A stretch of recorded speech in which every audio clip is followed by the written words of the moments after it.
Hello, my name is Ellie Miles. Welcome to the third section of the Francistown Heritage Museum virtual tour. Part of the Francistown Heritage Museum's purpose is to show folks what life was like for our early ancestors and present examples of the tools, implements, and other goods they used to assist them in their survival.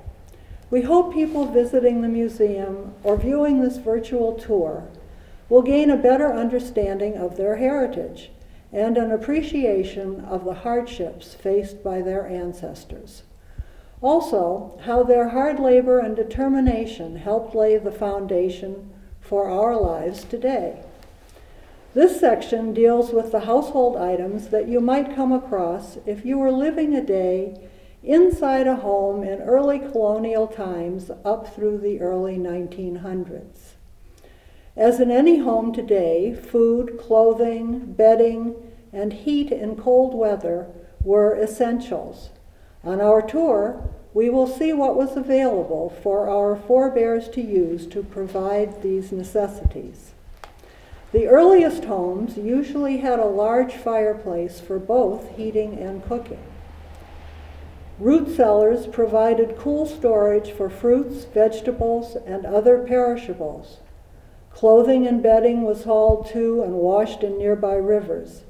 Everything was done by hand, whether you lived on a farm or in the village. This Davis refrigerator is an example of early indoor refrigeration around 1850. A rear compartment was filled with ice, mixed in a ratio of 100 pounds of ice to 1 pint of salt. This kept the front and side compartments cold for food storage. Soapstone was mined and milled in Francistown. These wood-fired soapstone stoves provided even and constant heat. They could tolerate the extreme heat of direct flame and then store that heat and radiate it back into the room for hours after the fire had gone out. Fireplaces continued as a source of heat, of course, but these stoves were a welcome addition in homes that could afford them. Instead of picking up a pound of butter at your local supermarket, you most likely would be churning it yourself in a butter churn similar to this one, patented in 1879. It came in 3 sizes, the most popular being this one, known as the tabletop churn.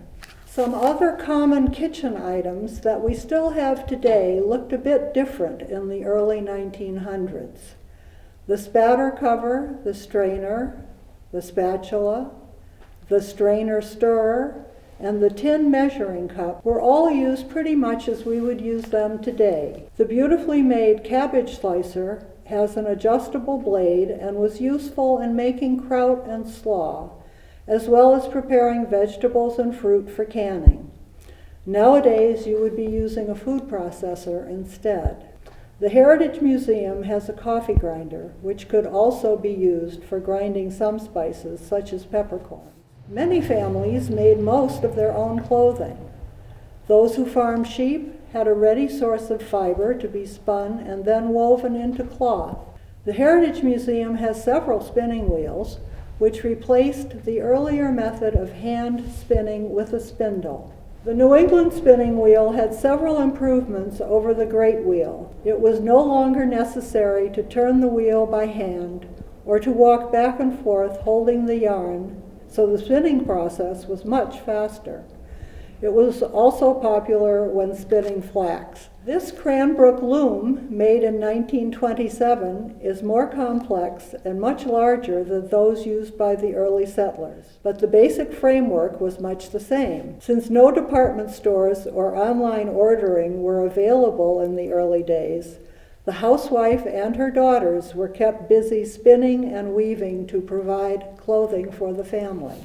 Hand sewing was a slow process, so the advent of the sewing machine made creating clothing from the woven cloth much easier and faster. By the mid-1800s, the Davis sewing machine was considered to be the best on the market. This machine is in like-new condition and still has the original owner's manual and sewing attachments in the drawers. Of course, all that clothing had to be kept clean. By the 1700s, the old wooden washboard had been replaced by the metal fluted washboard, and the river or pond by a metal wash tub.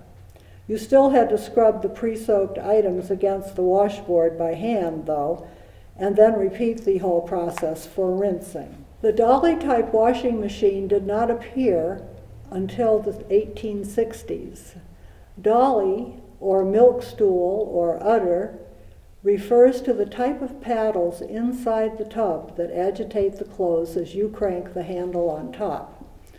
The dolly on display at the museum is from the 1860s, and it is a far cry from today's washer-dryer sets. You had to stoke your kitchen range with firewood and boil enough water to fill the dolly twice, once for washing and once for rinsing. You had to hand crank the clothes through the wringer after washing and again after rinsing. Then you had to hang the wash out on the line to dry. And don't forget, you still had to empty the dolly. To complete the process, you probably had a 3-leg wooden ironing board and an old heavy metal iron that had to be heated on top of your wood stove. No dry cleaners or laundromats in those days. Now that they are dressed and fed, you have sent the children off to school. Called to class by the school bell, they most likely would have sat at desks similar to these from the Francistown Academy. Once out of school and their chores finished, in wintertime the children might very well have gone sliding on this children's sled. Once in a while, it's possible that while the children are at school, you might have sat down in your parlor to have a cup of tea with a visitor. That room could have been warmed by a Pennsylvania fireplace, such as this one, if you had the means to have one. These fireplaces were modeled after the Franklin stove. It had a baffle near the rear to transfer more heat from the fire to a room. You might have displayed your wrought iron candle holders in the parlor.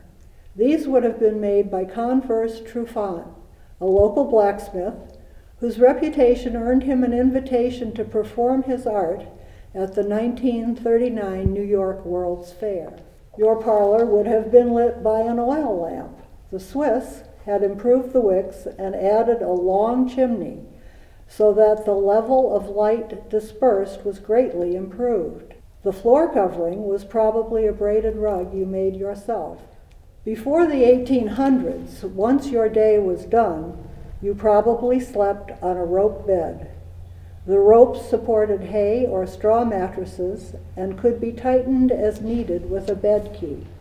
Your cover was a patchwork quilt stitched by you in your spare time. This has been a snapshot of the Heritage Museum's exhibit related to the domestic life of our ancestors in Francistown from the 1700s to the 1900s. There are over 100 such domestic exhibits, so please do stop by. There is no admission charge, and you may be surprised at how enterprising the folks of the 1700s and 1800s were. We invite you to view the other 4 virtual tour segments dealing with the agriculture, commerce, firefighting, and transportation of those times. Thank you for watching this segment of the Francistown Heritage Museum virtual tour, and we look forward to having you visit the museum in the coming year.